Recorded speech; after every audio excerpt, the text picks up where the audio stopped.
દર્શક મિત્રો, વડોદરા શહેરના દંતેશ્વર વિસ્તારમાં 700થી વધુ મકાનો ધરાવતી સોસાયટીના રહીશોએ બેનરો લગાવી ફરી એક વખત વિરોધ પ્રદર્શન કર્યું હતું.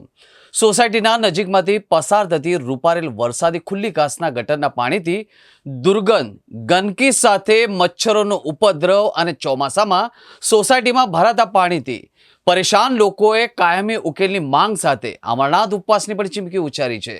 શહેરના દંતેશ્વર વિસ્તારમાં એન્ટિકા સોસાયટીમાં 3000થી વધુ લોકો રહે છે.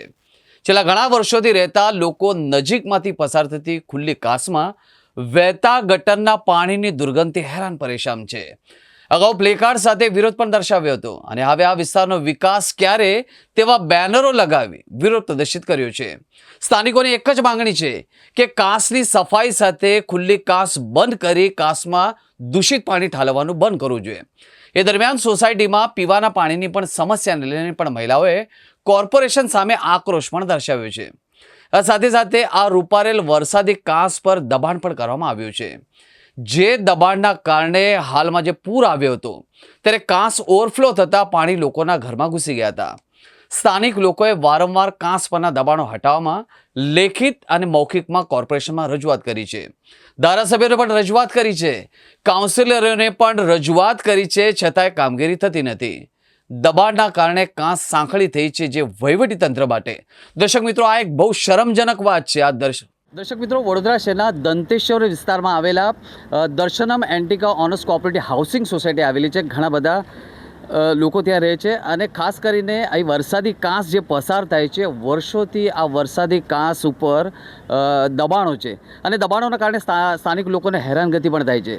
લોકો કહે છે કે કાચ કે ગટર કે મચ્છરોનું ઘર, પૂછે છે દર્શનમ એન્ટિકા દંતેશ્વર, અને ક્યારે થશે આ વિસ્તારનો વિકાસ? આ એક જ સવાલ આ લોકોના મનમાં છે. વર્ષોથી પીડિત છે આ લોકો, કારણ કે જે અત્યારે વરસાદી કાચ ઉપર જે ગટરો છે અને મચ્છરોના ઉપદ્રવના કારણે લોકોને ઘણી બધી હાલાકી વેઠવી પડી રહી છે. બિલ્ડર સાંભળતો નથી તેવા આક્ષેપો સ્થાનિક લોકો કરે છે. આજે જીવન ન્યૂઝની ચેનલની ટીમ આ વિસ્તારમાં આવી છે. અમે લોકો સાથે વાત કરીશું કે રેડિયાળ તંત્ર, કોર્પોરેશન ના પાપે જે લોકોને હાડમારી વેઠવી પડી રહી છે એનો તાજો નમૂનો આપણે જોઈએ છે. અમારા સાથે જોડાયેલા છે આ વિસ્તારના સ્થાનિક લોકો. સૌથી પહેલાં મને જણાવો કે આ કયો વિસ્તાર છે અને શું પરિસ્થિતિ છે? આ દંતેશ્વર વિસ્તાર છે, વડોદરાના બંસલ મોલની પાછળનો એરિયા છે. અહીંયા અમે 2014થી રહી છે. આ કન્ડિશન તમે જોતા હશો કે આ એવી જ છે, 2014થી એવી જ છે અને દિવસે દિવસ ખરાબ થઈ જાય છે. તમે હમણાં 6 વાગ્યાથી તમે ઊભા રહેશો તો એક તો ગંદુ સ્મેલ આવે છે.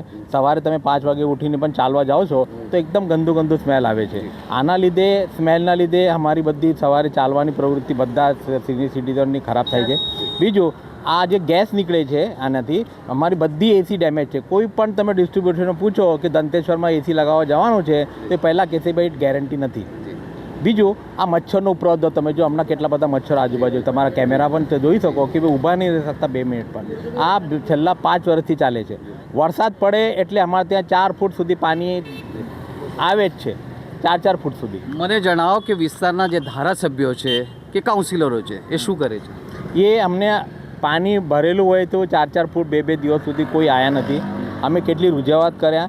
2 દિવસ પહેલાં, 1 હપ્તા પહેલાં અમે બધા અહીંયા 300-400 ભેગા થાય છે, બધા મીડિયાને કવર કર્યું, પણ તો પણ અમારા કોઈ કોર્પોરેટર આવ્યા નથી, ના કોઈ સાંસદ આવ્યા છે, ના કોઈ કમિશનર આવ્યા છે. અમે તો કેટલા બધા કીધું ભાઈ કમિશનરનું કામ છે કે ભાઈ આ વિસ્તારમાં પાણી ભરાઈ ગયું હતું તો એક વિઝિટ તો મારવાની.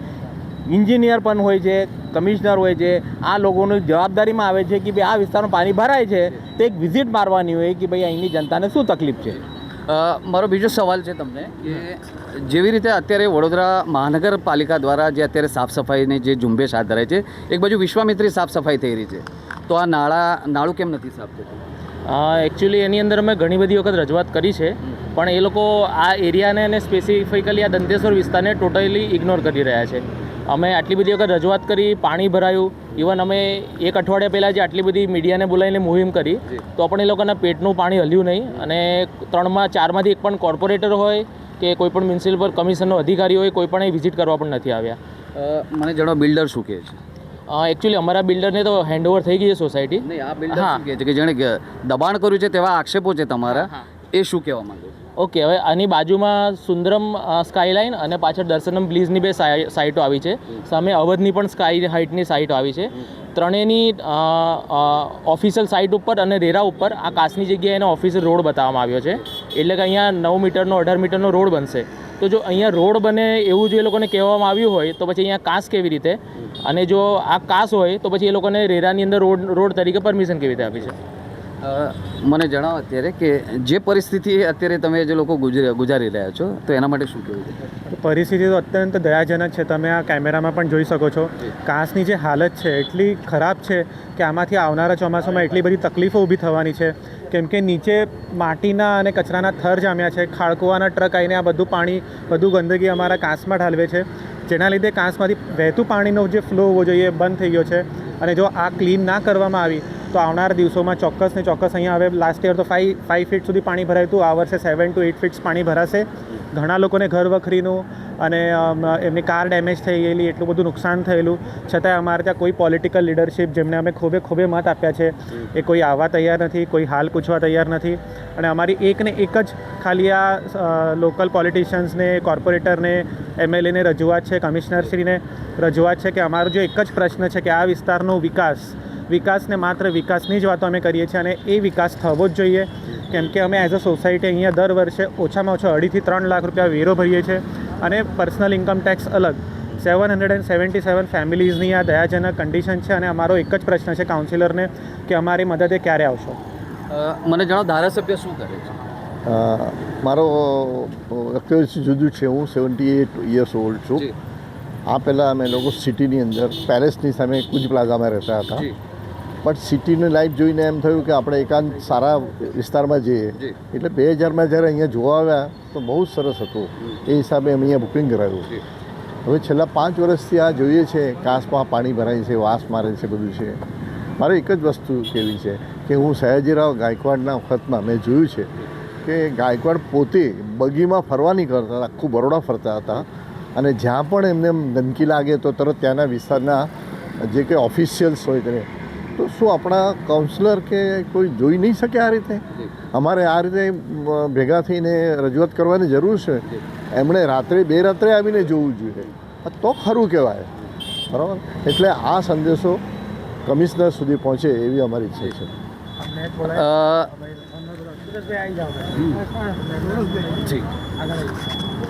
મને જણાવો, મચ્છરોનો એટલો બધો ઉપદ્રવ છે કે બહાર પણ ઊભું નથી રહેવાતું.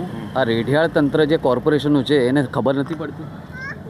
અત્યારે તમારી હાજરીમાં તમને અનુભવ થઈ ગયો છે કે મચ્છરનું પ્રમાણ કેટલું છે. એટલે આવો ત્રાસ સોસાયટીવાળા આ 10-12 વર્ષથી આ સહન કરી રહ્યા છે. એનું મેઇન રીઝન છે કાચને બંધ કરવાની જરૂર છે, જેના લીધે પાણીનો પૂરો ફ્લો રહે અને કવર થઈ જાય તો મચ્છરનું પ્રમાણ ના આવે. આ મેઇન રીઝન છે. બીજું, પાણીના લીધે સોસાયટીમાં 2.5 ફૂટ પાણી ભરાઈ જાય છે તો 2-3 દિવસ પૂરતું ઇલેક્ટ્રિસિટી બંધ થઈ જાય છે. અમે લોકો અમારા રીતે ટ્રેક્ટર મૂકી પબ્લિકને પાણી અને દૂધ, શાકભાજીની સપ્લાય કરીએ છીએ. તો દર્શક મિત્રો, આપણે ચોક્કસપણે જોઈ શકીએ છીએ કે દર્શનમ એન્ટિકા જે દંતેશ્વર વિસ્તારમાં આવેલી છે અને આ વિસ્તારમાં લોકોને હાડ મારી વેઠવી પડી રહી છે. ખાસ કરીને આપણે જોયું કે લોકોએ શું કહ્યું છે કે મચ્છરોનો ઉપદ્રવ છે. અહીં કાચ ઉપર અત્યારે વરસાદી કાચ છે, એના ઉપર દબાણો થયા છે.